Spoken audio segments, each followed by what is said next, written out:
Thank you. So sustainability and applying sustainability in our companies is not, as you can see, there's a lot of options out there to get going. So as Michael suggests, step by step, if you're not starting your sustainability journey inside, time is now, and there's plenty of digital applications and tech out there that can support.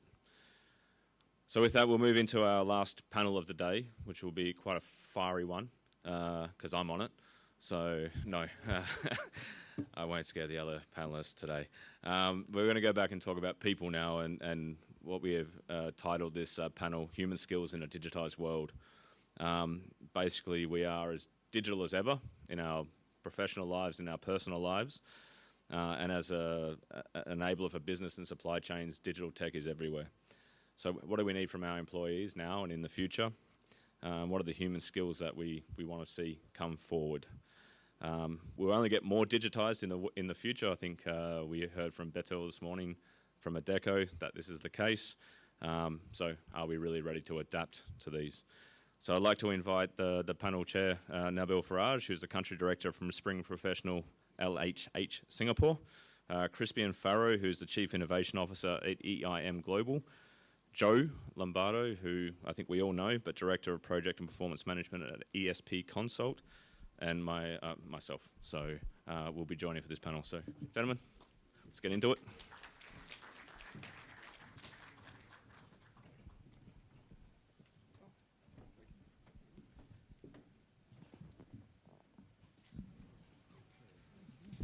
Good afternoon. Thank you everyone for joining us here today. And to quickly introduce myself, or actually let me go ahead and introduce our panelists first before I introduce myself. I'll leave myself to last. So with us here today we have Joe Lombardo, who is an associate partner at Telos Partners and is focused on helping passionate leaders shape their organization for success by activating transformational behavior that balances the transactional and relationship elements that improve performance. And prior to his career in consultancy, Joe built his international career in the fast-moving world of semiconductors. His primary responsibilities were focused on developing and managing local, regional, and global supply chain and logistics operations to deliver high-performing business outcomes to both internal and external customers. Now, you've been hearing a lot from Scott today, but allow me to just rehash his introduction as well for those who are not intimately familiar with him. Scott is the Global Supply Chain Group Senior Director for ECCO Global Shoe Production and Sourcing. And ECCO is a Danish billion-euro privately owned MNC that sells into 88 countries around the world through owner-operated, vertically integrated setups. He began his career in Adelaide, Australia, and landed in Singapore 18 years ago within the food packaging industry, where demand forecasting aspects in commercial marketing led to a natural path to supply chain. And since then, Scott has worked and lived in Indonesia, Thailand, and across industries in steel, cables, and now shoes, gaining supply chain knowledge and skills on the job. And my last co-panelist here is Crispian Farrow, who is currently the Chief Innovation Officer for EIM Global, and he's driving EIM's technology, strategy, and digital transformation agendas. So with more than a decade of working in international schools, Crispian has held various leadership roles at both school and system level, advising on and leading a range of education and learning technology programs. Crispian hosts the EIM Global podcast series, which explores themes in education transformation, and co-founded Young Founders School, which is a non-for-profit teaching entrepreneurship and future-ready work skills to underserved youths in Australia. And last but not least, there's myself. As Scott mentioned, I am the country director for Spring Professional LHH. We are a global mid to senior recruitment business, as also part of the Adecco group. For those of you who heard Betul talk previously, that was one of my colleagues. And we are the largest providers of human resource solutions globally. Myself, interestingly enough, I started my career as a supply chain and logistics recruiter, and then when I came to Singapore in 2016, I became a technology recruiter. So when we talk about digital skills in the supply chain and logistics industry, I really feel like my entire career has been building up to this panel today. So I'm really looking forward to sharing some of those insights for you.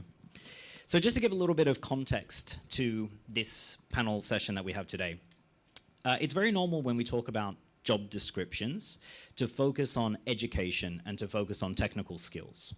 But with digitization and the use of AI accelerating during the pandemic, the world has been evolving at a faster pace than what we initially anticipated. With jobs and skills changing, employers now require skills that are irreplaceable by technology, and these are predominantly your soft skills. For those of you that would have seen or heard of the World Economic Forum's job report in 2020, this was it made headways on most social media platforms, and most of you would have seen it. It discussed that more than 50% of employees will require reskilling by 2025, which is not that far away. And that would be due to digitization and automation. So soft skills such as critical thinking, problem solving, active learning, resilience, and stress tolerance are the core skills that we need to focus on. And those are the ones that will set individuals up against candidates with the same technical skills and ensure that they survive the ever-changing pace of the technical nature of our jobs due to digitization. So as an employee, you should no longer expect one's role to match the original job description, as employers will expect you to be flexible and adaptable to market conditions, business requirements, and technology changes. So let me open the floor now to questions.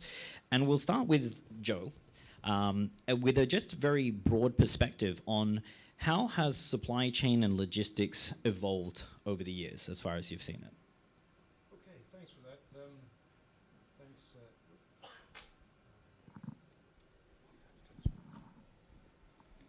Okay. Well, that's a very tough question because the changes have been enormous. If you go back even 20 years, technology was at its infancy, and people were driving things through a lot of manual processes, disconnected ways of working. Today, in some respects, we are still disconnected, but with more available technologies on the platform. What has probably changed or not changed is the way that people have embraced technology in the way they're doing things.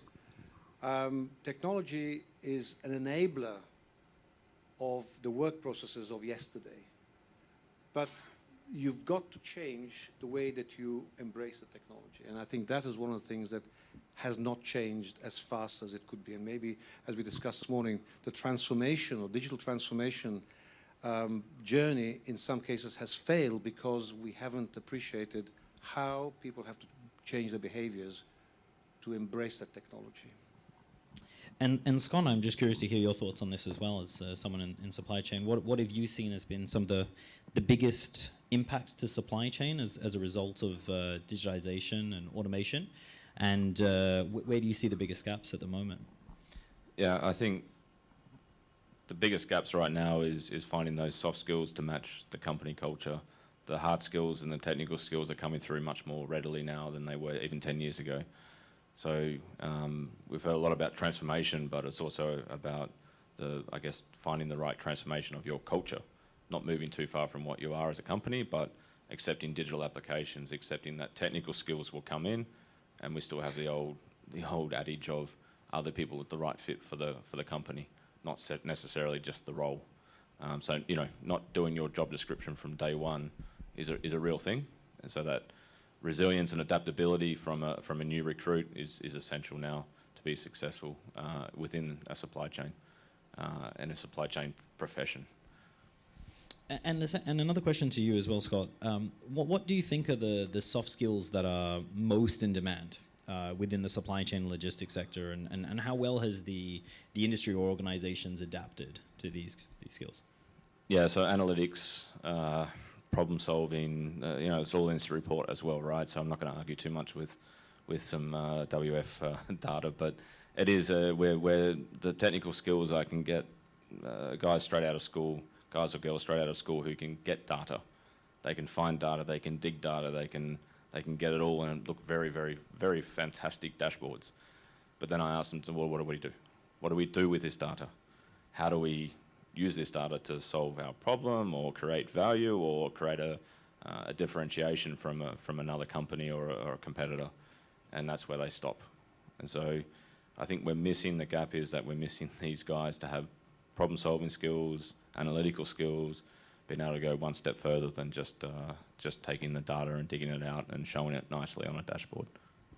So, seeing as that we're fundamentally short on some of these soft skills, and the technical skills are being, let's say, met by an educational perspective, I think it's time to ask our education expert here, how the soft skills currently being developed, and should they be developed from school to ensure meaningful application into the workplace? Sure, thanks to Bill. Yeah, I'll take those sort of questions, that two-part question in reverse if I can. I mean, first of all, should they be developed at school? Absolutely. There's no question about that. Research clearly supports the fact that these are teachable skills. They're not innate, you either have them or you don't. They're absolutely things that we can develop over time with the right structures, frameworks, the right teaching approaches. So, and in fact, that happens from very young age as well. So even in the early years, when we're talking about children that are even 3, 4, 5, I mean, that's a long way from, perhaps a job at a deco or supply chain. But the fact is, we can start to develop those skills at that point, and therefore we should be. And so, one of the problems we have in education actually is that we've got a bit of a pyramid. And what I mean by that is you have a lot of space and time in the curriculum in many places in the younger years where these kinds of skills can be developed. The challenge we then have is that as you get towards the more senior end of, let's say, education, particularly in the K-12 kind of space, high school years, actually things become more and more narrowly focused on what you might call kind of basic cognitive content acquisition. And then, you end up with a few exams, a written essay at the end, and all of the teaching is done to the exam. And that's because of the way we all set the system up. That's employers, that's universities, and schools in some sense responding to that as well. So the first question is, should we be teaching those skills? Absolutely. Again, you mentioned World Economic Forum. World Economic Forum's Education Taxonomy 4.0 has just been released, and if you go and read that, it was in January 23, you look at the list of skills and abilities that they believe following their research are required, and it's a huge range of things, including negotiation, systems thinking, empathy, all the analytical, critical thinking, problem solving, intersocial skills as well, the sorts of things that you're all talking about. And one line at the very bottom of that, 1 in 27 areas is discipline content knowledge. And that, at the moment, is fundamentally what a lot of education and university is still focused on. And so that's where the challenge is. So we should be doing it, is the first point. Just very quickly to address your second part of the question, how? Well, there are actually lots of things already beginning to happen in education to address this. So it is things like curriculum change itself. Curriculum now is being designed that actually actively teaches these skills and designs that into learning experiences. We have to assess those skills, because if we're not assessing them, we're not tracking them, we're not demonstrating that they're valuable. So assessment design is beginning to change for those things as well. We need to develop opportunities for students to have problem-solving based learning, especially in connection with employers and industry like yourself, so that we're actually talking about designing learning that has real application and real meaning, sure, at a level appropriate for the student, but nonetheless, it is real and applicable rather than simply book-based knowledge that doesn't actually connect with the real world. So things like internships, for example, again, hugely valuable. So lots of things can happen, and we should be doing it. Can I just add something on that? One of the things that technology is pushing all of us into is working more and more in silos. And I think the education system also encourages that to a certain extent. Now, technology pushes you into a silo, and what it means is that you are losing the ability to engage with people, losing the ability to collaborate, losing the ability to actually align in the ways that are meaningful to the organization. And that's one of the things that are very, very dangerous if we don't immediately address them in all environments, education, workplace, as individuals as well. We need to be aware of that. And just to echo that point as well, from a recruitment perspective, when we look at the skills gaps and we look at the roles that are most in demand, in this day and age, one of the most common positions that we are asked by employers to source for would be functional experts working with technology professionals, because you have a group of people that are coming in with incredibly adequate or very high level technology understanding, and they understand the machinery part and they understand the technical components, but they're not familiar with the functional process at all, or they lack the soft skills to actually communicate with those business owners. And the business owners lack the technical understanding of what they're talking about and how they are trying to convey their message of what the systems need to do or how the applications need to be built. So you have now business analysts and you have techno-functional skills, which is a very new position, and it highlights a definitive gap. It highlights a very clear missing link that if you are a functional expert in a certain business process, that could be supply chain, but that could also be finance, that could also be HR, and you are not able to communicate with your technology department, there is a fundamental gap. And vice versa, if you're sitting here as a technology professional and you're not able to communicate to the heads of supply chain and the heads of finance and heads of HR, there is that gap, and people are creating a more competitive role in the future of work that will be the group that bridge that gap consistently. There was a really good survey that I did some years ago in 2017 called the DNA of a CIO, CHRO, CEO. So for all of you that have aspirations to become a C-level executive, the interesting thing was we did this study across APAC, across all the executive level titles, and we interviewed about 400 or 500 executives in each of those categories.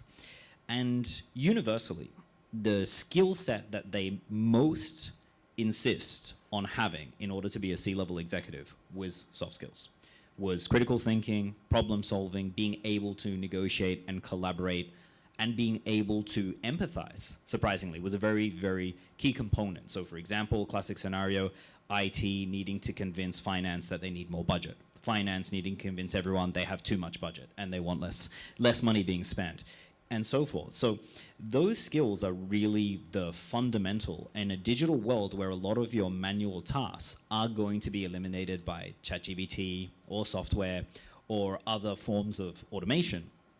It is really developing those more subtle personal skills that are going to make you relevant, but not just relevant, but thrive in that digital world.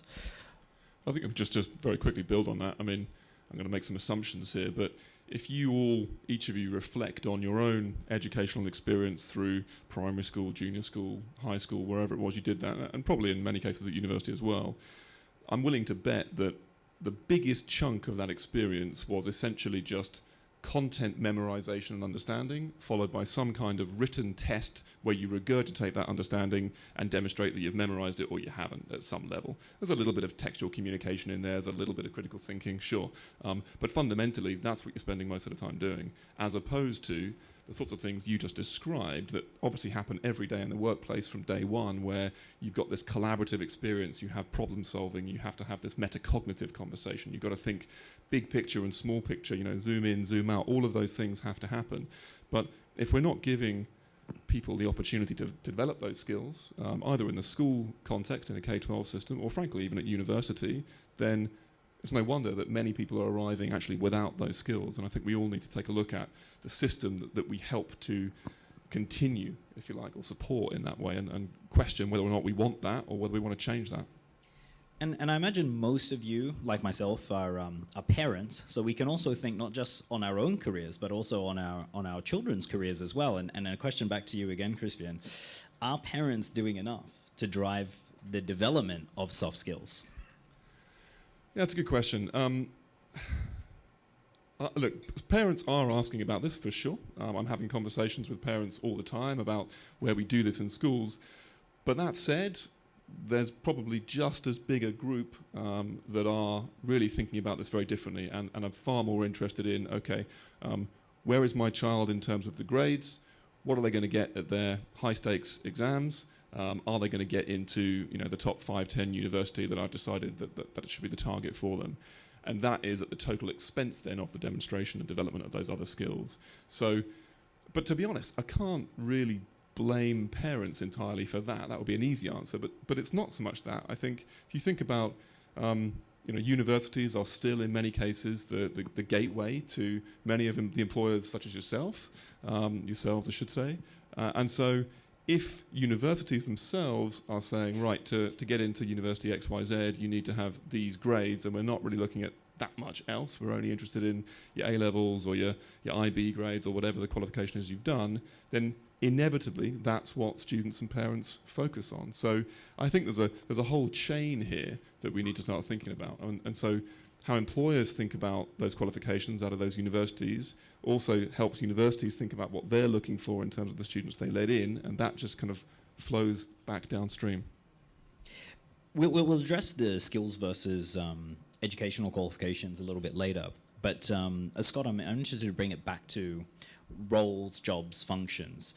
Where do you see the gaps in terms of jobs right now, where you feel like we as an industry or the supply chain logistics industry have a need, but there is no development of such a role, or the function isn't quite equipped to handle that body of work? And what are the ones that you think we will need most heavily in a more automated world or in a more digital world? Yeah, it's a very good question, thank you. And I'll build a little bit on what Crispian just mentioned there, that some of my best employees that I've had in supply chain have come from tech. They're not A-levels, they're not super good grades, they've gone through a pretty rough time, they've had to learn different skills to come into the workforce. Secondly, the ones that do have high grades were brought in, I refer to them as the strawberry generation. They're very easily bruised.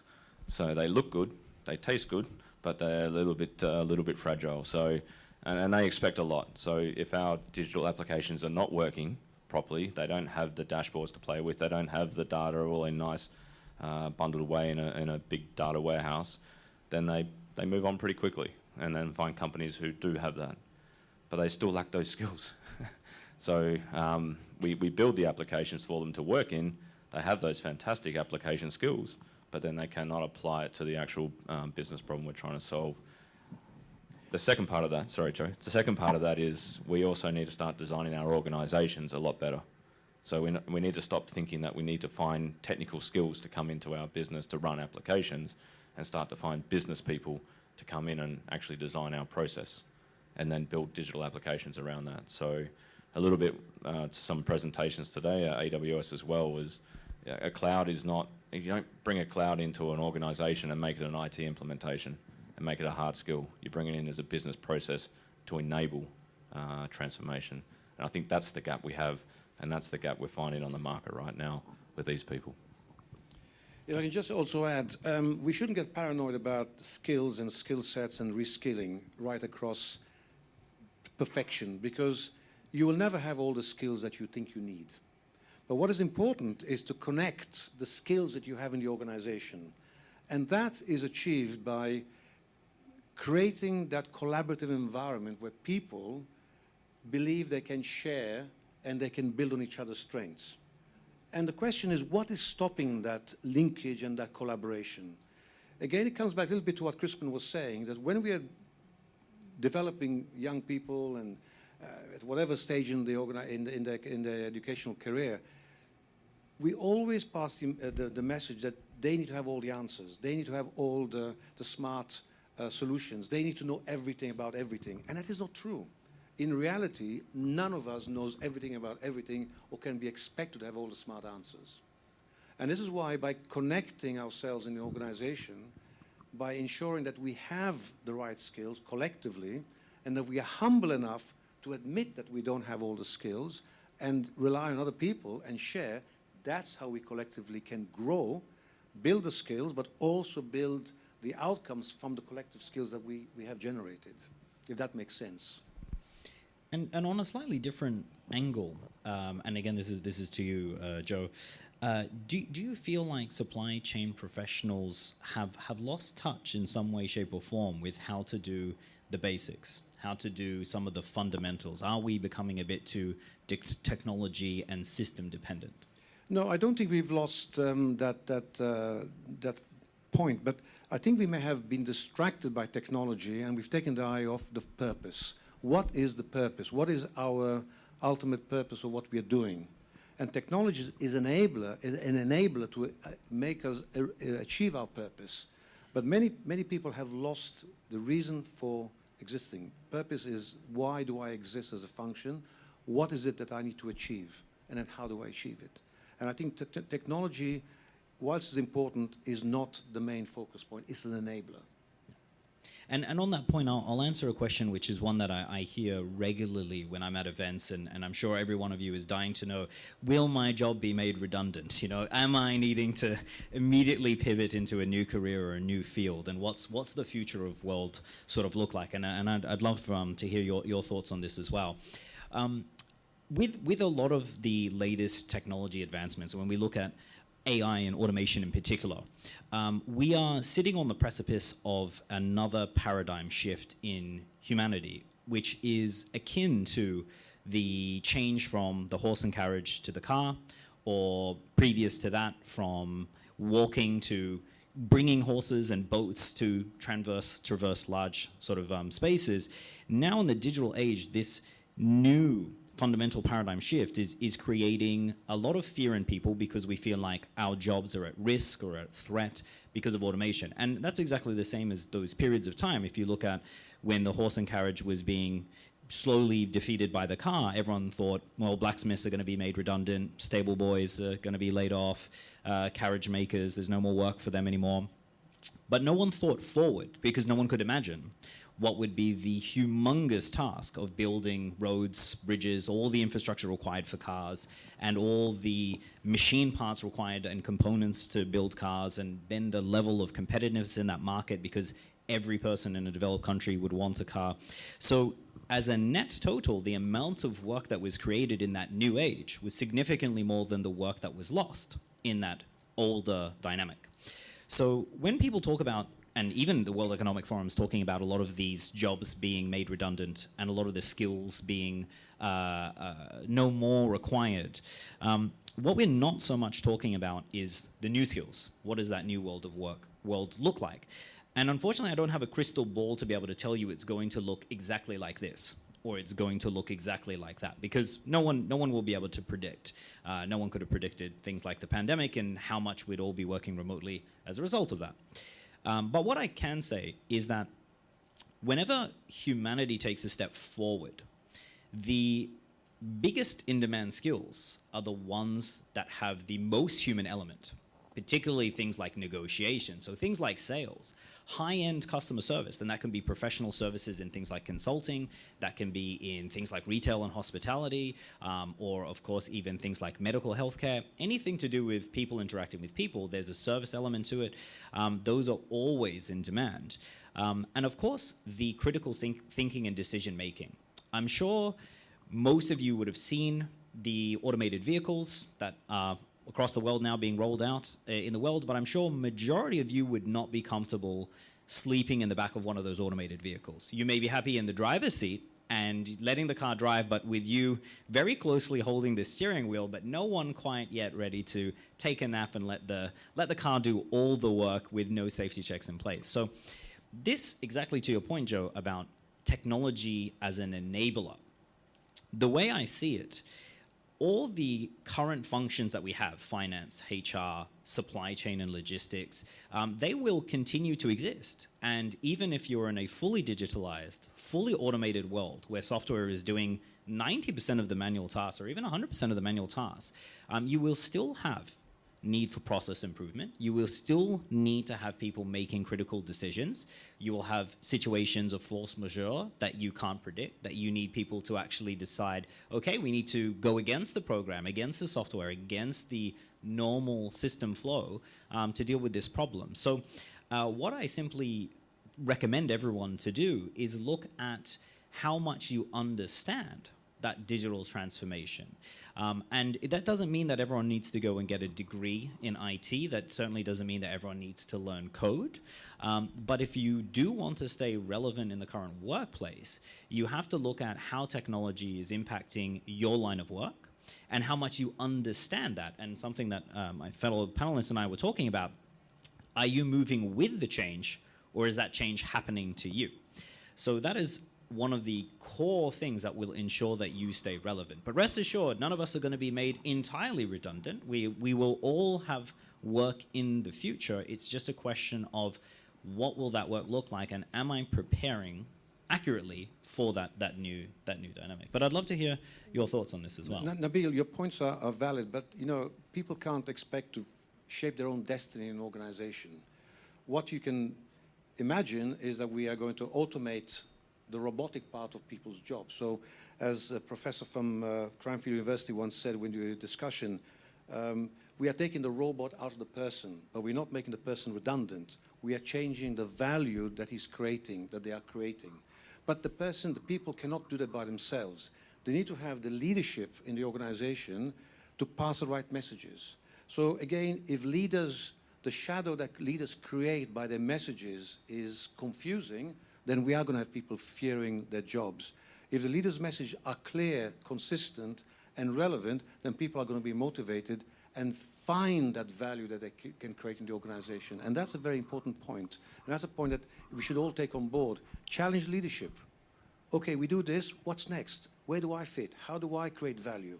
And we got to start finding a way of creating that new level of value. That is the new skill of the future. Just, I think, to build on what you're saying, Joe, I mean, it's exactly the same conversation that we're having in the educational context. I think if we get that right, and that's not a foregone conclusion yet by any means, but if we do get that right, then the students that will be coming out of those educational institutions into the workforce in companies like your own will be literate with the technology up to a point, even if they're not specialists in the particular areas you might be hiring for. Some will be, others won't be, but they'll be literate more broadly. And they'll actually be wanting to and expecting to be able to use those tools and make judicious decisions within the context of your companies. And so that's where, back to your point about resilience, I think earlier on, Scott, if there's space for those students to bring those ideas in, have those conversations, feel empowered up to a point, understandably, then you'll get the best out of that skill set.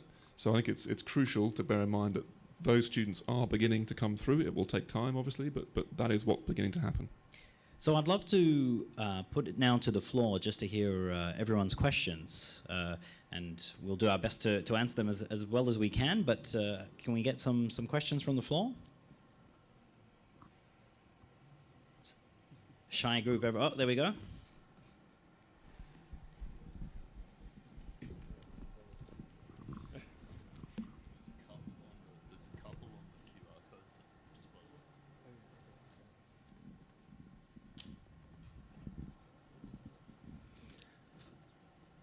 Hi. First of all, fantastic discussion. Loved it.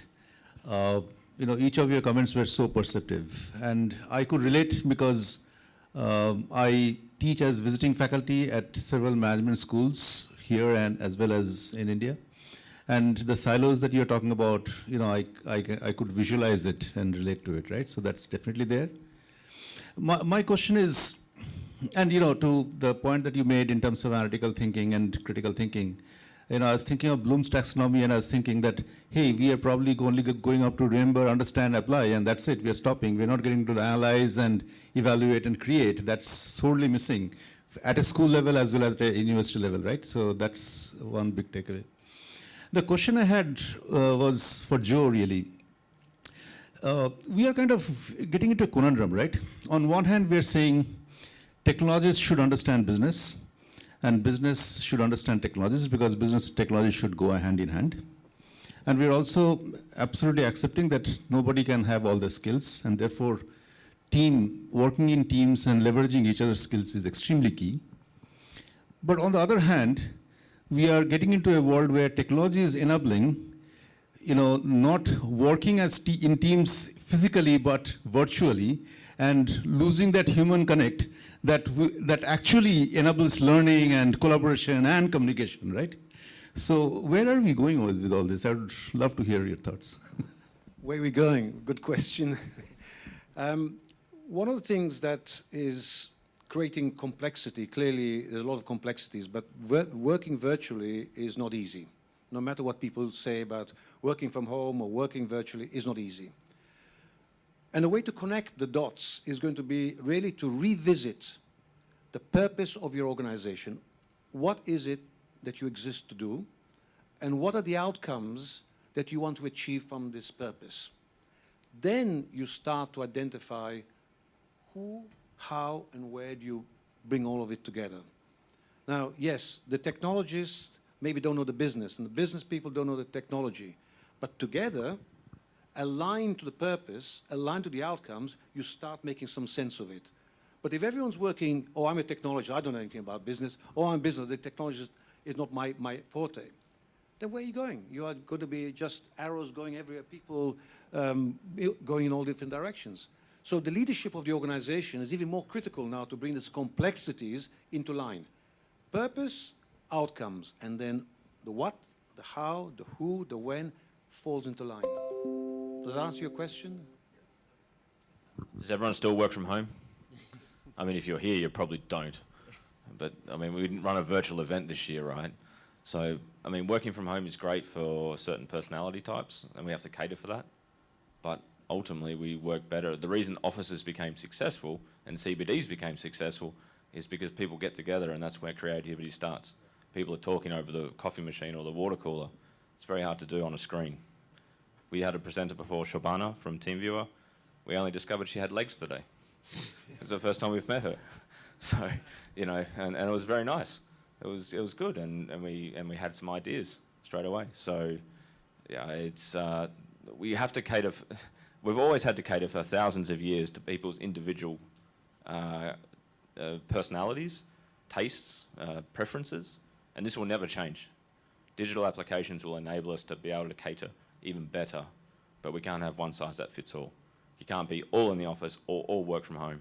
These sort of strategies are not going to drive the purpose of your business and outcome of what you're doing as your value proposition. So, sorry, Nabil. Not at all. We have some online questions as well. One of the questions being asked, what is the panel's viewpoint on the high turnover rates in the logistics industry, especially for the younger generation? And I'll answer this question first, just from a recruiter's perspective. I think it's first and foremost very important for everyone to understand that the higher turnover rate is not industry specific. That is essentially universal. Across all industries, we are seeing higher turnover rates in general. And one of the reasons for that, sort of echoing a lot of the conversations that we're having, is people are now more than ever feeling the need to be upskilled, feeling the need to gain more exposure, feeling the need to do different things in order to stay relevant. And particularly when we talk about the logistics industry, I do remember when I was recruiting for this industry, a lot of the systems, a lot of the processes were very slow to change, were very slow to be updated or upgraded. And as a result, people were feeling that compulsion to have to leave in order to stay relevant, just to try something different or have a different kind of exposure in the workplace. So particularly with the younger generation, they're not as title focused, they're not as career focused to stay within one organization and build up the chain. What they want is exposure, and exposure to many different things and lots of different types of roles. Even if it's a similar core function job, they want to do it in different environments, maybe a regional environment, maybe a more technology orientated one, maybe a more manual one, because that fulfills them. So it is an ongoing problem that everyone is facing, and the solution to this is to really think about mobility and to think about within your organization, if you are a leader, would you prefer one of your younger, better performers to leave the organization and join one of your competitors? Or would you be willing to support them to move into another department where they may no longer assist you, they may no longer be involved in your business at all, but allow them to stay within the organization and experience a different sort of an experience altogether? That has been a very successful tactic that a lot of organizations are really starting to emphasize on, because retention in the old day and age of just increasing people's salaries or giving them a higher title is essentially dying out. It's a dying tactic. So it is really now about giving them that skills portfolio, that experience portfolio. And that's something that, again, similar to what Joe mentioned before, employers and leaders have to take on board first before the organization can really implement and put that into practice. Yeah, I share that strongly. In fact, many of us do surveys about customer experience. How many of us do surveys about employee experience? And that's so critical, because the younger generation are always looking at issues that maybe the older generation don't look at. For example, diversity. How many of you actually take diversity seriously or just ticking the box? Whilst the younger people take diversity quite seriously in terms of embracing new views, new ideas, new thoughts, new ways of doing things.